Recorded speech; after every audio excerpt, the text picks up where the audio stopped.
Conjunctions দৈনন্দিন জীবনে অসংখ্য লাইন আমরা কনজাংশনসের মাধ্যমে বানাতে পারি।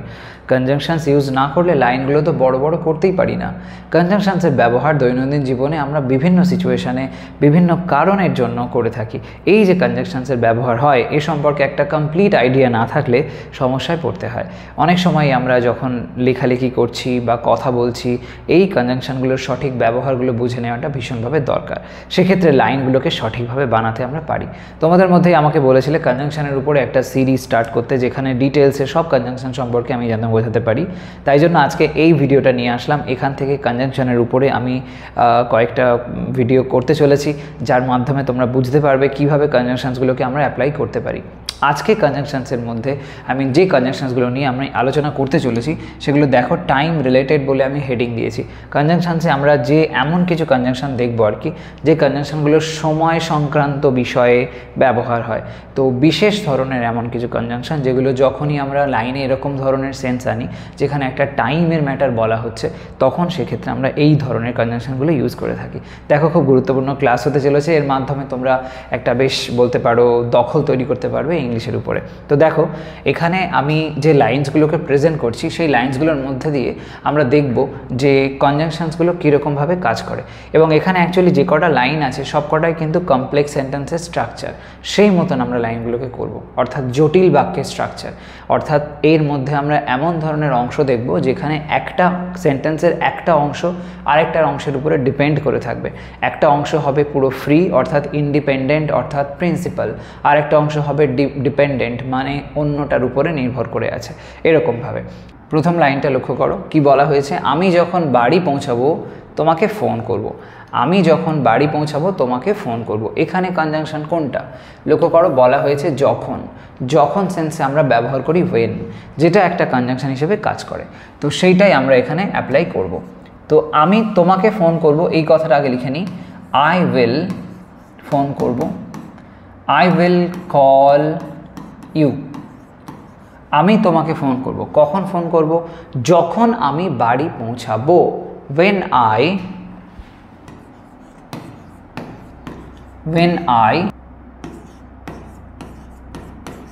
I reach home হলো, when I reach home, I will call you when I reach home।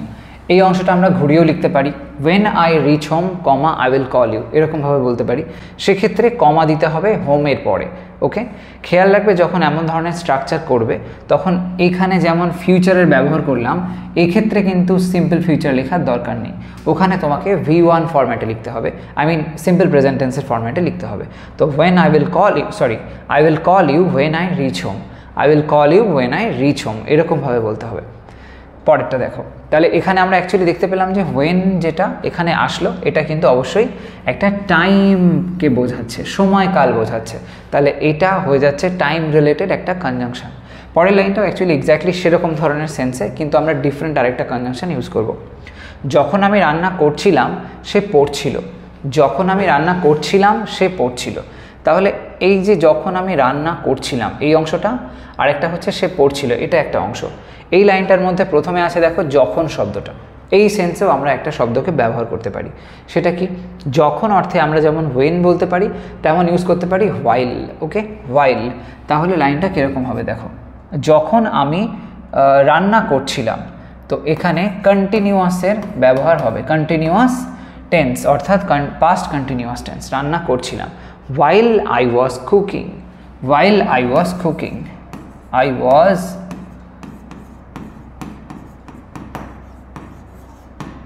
while I was cooking, সে পড়ছিল, সে পড়ছিল। তো he was পড়ছিল ধরো reading, he was reading। Okay, while I was cooking, he was reading। তাহলে এই লাইনটার মধ্যে আমরা দেখতে পাচ্ছি যে হোয়াইলের ব্যবহার হয়েছে। এই যে হোয়াইলটা এটাও অবশ্যই সময়কে বোঝাচ্ছে। তাই সেন্সে এটাও একটা কিন্তু টাইম রিলেটেড কনজাংশন হয়েছে, দুটো লাইনকে জুড়তে সাহায্য করেছে। আমরা এটা আগে পরে করতে পারতাম, হি ওয়াজ রিডিং প্রথমে নিয়ে আসতে পারতাম, তাহলে তারপরে হোয়াইল দিয়ে লিখতে হতো। He was reading while I was cooking, ওই সময়কালের মধ্যেই আরেকটা কাজও হচ্ছিল, সেটা হলো রান্না করার কাজটা।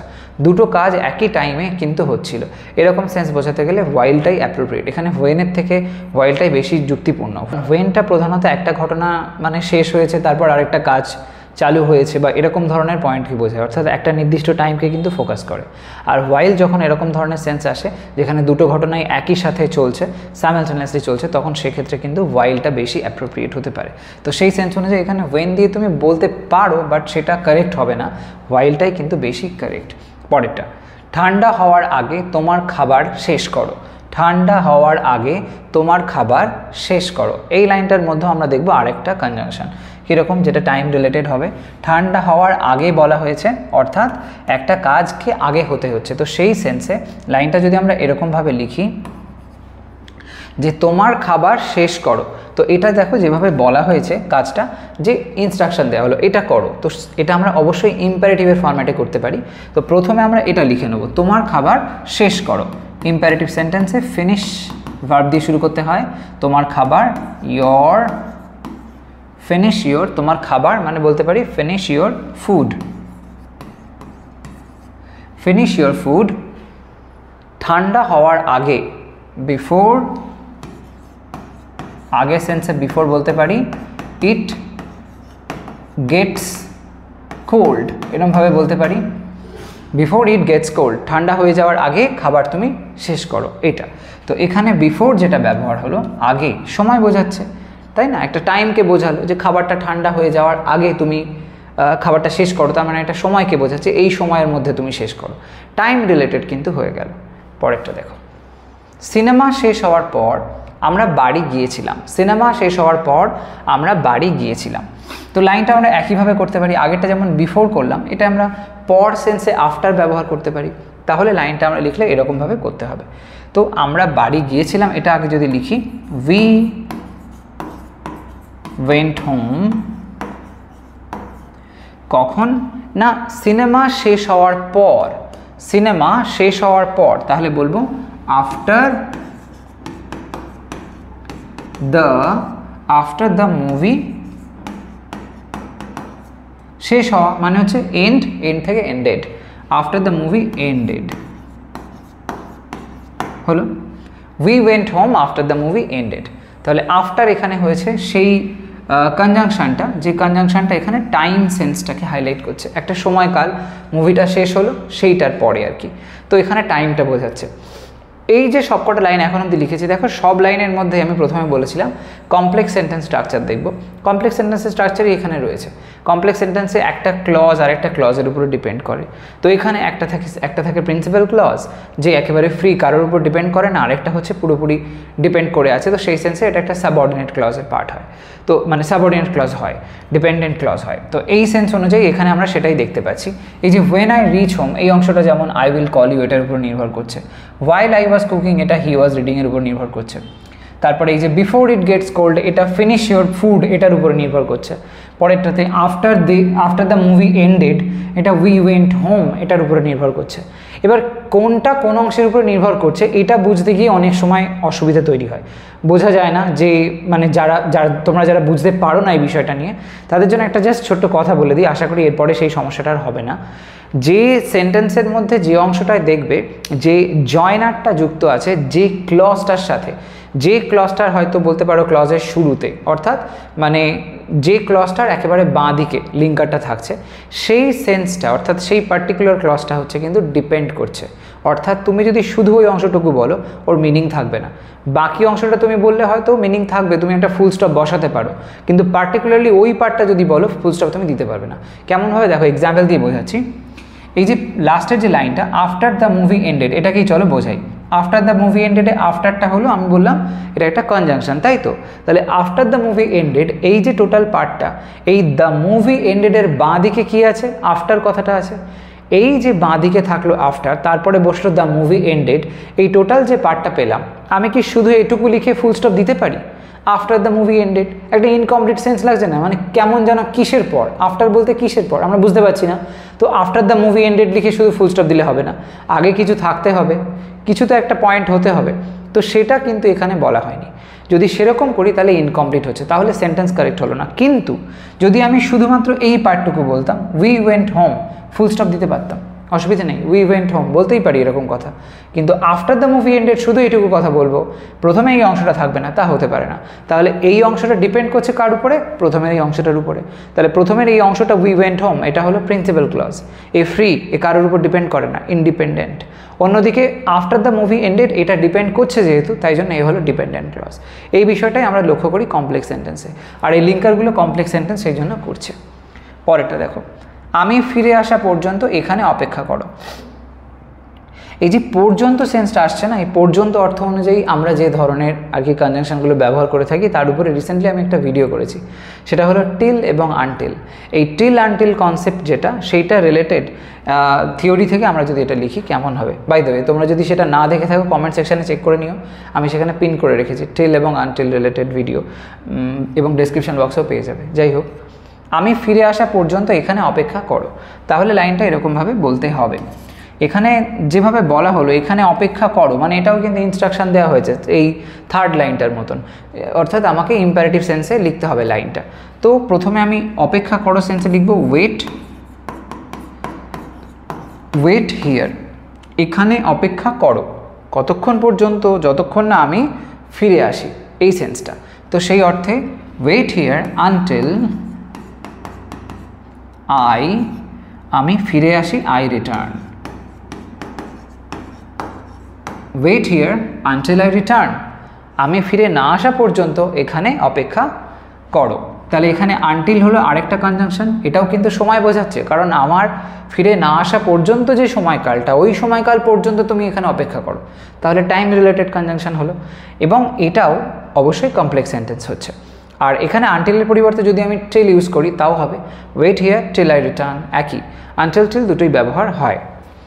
পরেরটা দেখো, ল্যান্ড করার সাথে সাথে আমাকে মেসেজ করো, ল্যান্ড করার সাথে সাথে আমাকে মেসেজ করো।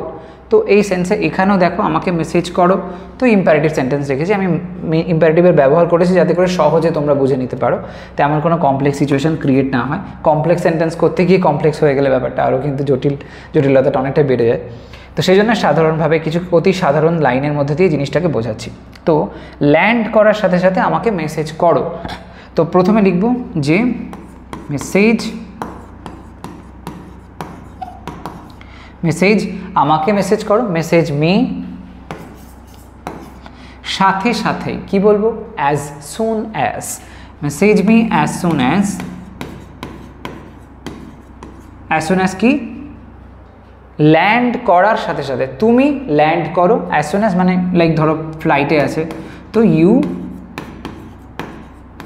Land, message me as soon as you land, তুমি লাইক ল্যান্ড করার সাথে সাথেই তুমি আমাকে মেসেজটা করো। তাহলে এখানে যে অ্যাজ সুন অ্যাজ হলো, এই সাথে সাথেই, এই যে ফ্রেজটা, এইটা একটা কনজাংশন হিসেবে কাজ করছে, এবং এইটা এখানে সেন্সটা এমনভাবে নিয়ে আসছে যে এটা মানে দুটো পার্টকে যুক্ত করছে, এবং এমন ব্যাপার আসছে যে as soon as you land, এই অংশটা ডিপেন্ড করছে মেসেজ মির উপরে, তাই না? এরকমভাবে পরেরটা দেখো, এটা শেষ করার পর আমি তোমাকে সাহায্য করব, এটা শেষ করার পর আমি তোমাকে সাহায্য করব, লাইনটা লেখা যাক। তো এই লাইনটার ক্ষেত্রে আমরা এরকমভাবে লিখতে পারি, এটা শেষ করার পর আমি তোমাকে সাহায্য করব। আচ্ছা, এখানে পর সেন্সে আমরা যদি আফটার ব্যবহার করি তাও হয়, আফটার দিয়ে আগে আমি করেছিলাম একটা, এই যে সিনেমা শেষ হওয়ার পর আমরা বাড়ি গিয়েছিলাম, এখানে না আফটারটা ইউজ করবো না, একটু অন্যরকমভাবে করব। কিভাবে করব? এখানে আমরা ওয়ান্স শব্দটা ব্যবহার করব, ওয়ান্স। তাহলে লাইনটা এরকমভাবে বলতে হবে, এটা শেষ করার পর, ওয়ান্স লেখার পরে সিম্পল প্রেজেন্ট টেন্সে লিখতে হবে ওয়ান্স আই, আমি শেষ করার পর, ওয়ান্স আই ফিনিশ, এটা অর্থে দিস লিখতে পারি, ওয়ান্স আই ফিনিশ দিস, এটা শেষ করার পর যেই প্রথম দিকে লিঙ্কারটা বসাবে তখন ওই ক্লজটা শেষ হলেই কমা দেবে, তারপরে সেকেন্ড ক্লজটাকে কিন্তু লিখবে।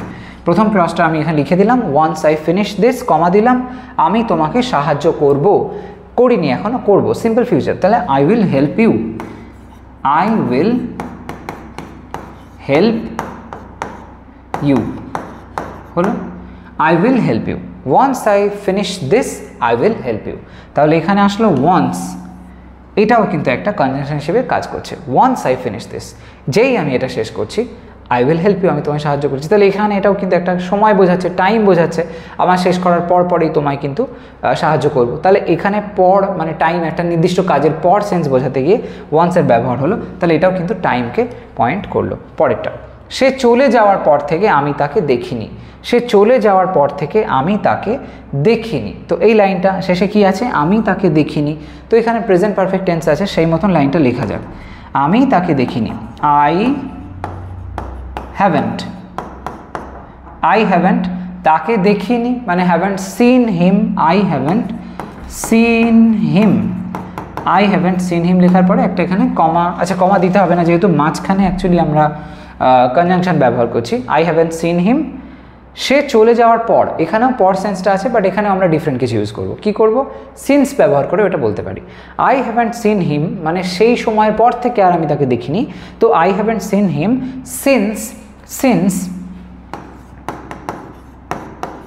সিন্স লেখার পরে আমাকে এখানে সিম্পল পাস্টে কথাটা লিখতে হবে সে চলে যাওয়ার পর তার চলে যাওয়াটা হয়ে গেছে সেই সময়কালটার পর থেকে এখনও পর্যন্ত আমি তাকে দেখিনি তো I haven't seen him since এখানে লিখতে হবে তাহলে আচ্ছা সে অর্থে হি মুভড চলে গেল তো মুভড কথাটা লিখতে পারি হি মুভড সিন্স হি মুভড আচ্ছা এখানে একটা কনফিউশন হতে পারে লাইনটা জুড়ে গেছে আলাদা করে দিলাম since he moved okay I haven't seen him since he moved তো এই যে সেন্সটা এখানে দেখতে পেলে সে চলে যাওয়ার পর থেকে আমি তাকে দেখিনি এখানে আমরা কি দেখতে পেলাম যে কনজাংশনটা ব্যবহার হলো সেটা হলো সিন্স এই সিন্স কনজাংশনটা he moved since he moved এই পার্টটা তার চলে যাওয়ার পর থেকে এই সময়টাকে ফোকাস করলো সেই সময়কাল থেকে এখনও পর্যন্ত দেখা হয়নি তাহলে টাইম রিলেটেড আরেকটা কনজাংশন পেয়ে গেলাম সিন্স এরকমভাবে আজকে আমি তোমাদের বেশ কিছু কনজাংশন বলে দিলাম যেগুলো তোমরা মোস্ট অফ দ্য টাইম দেখা যায় টাইমের সেন্সটাকে অ্যাকচুয়ালি এরা হাইলাইট করে এবং মোস্ট অফ দ্য টাইম আমরা এইরকম ধরনের লাইন বানাতে গিয়ে আমরা এদেরকে ব্যবহার করে থাকি তোমরাও এই ধরনের লাইন্স কিছু বানাও কনফিউশন হলে আমাকে কমেন্টে জানিও যদি মনে হয় ইনফরমেটিভ ছিল ভিডিওটা লাইক করো শেয়ার করো তোমার চেনা জানা বন্ধু বান্ধব যারা আছে সবার মধ্যে আর হ্যাঁ চ্যানেলটা এখনও সাবস্ক্রাইব না করে থাকলে অফকোর্স করে নাও কারণ এমন ধরনের ইনফরমেটিভ ভিডিওস আমার চ্যানেল থেকে তোমরা পেতেই থাকবে আজ তাহলে আসি সবাই ভালো থাকো সুস্থ থাকো বাই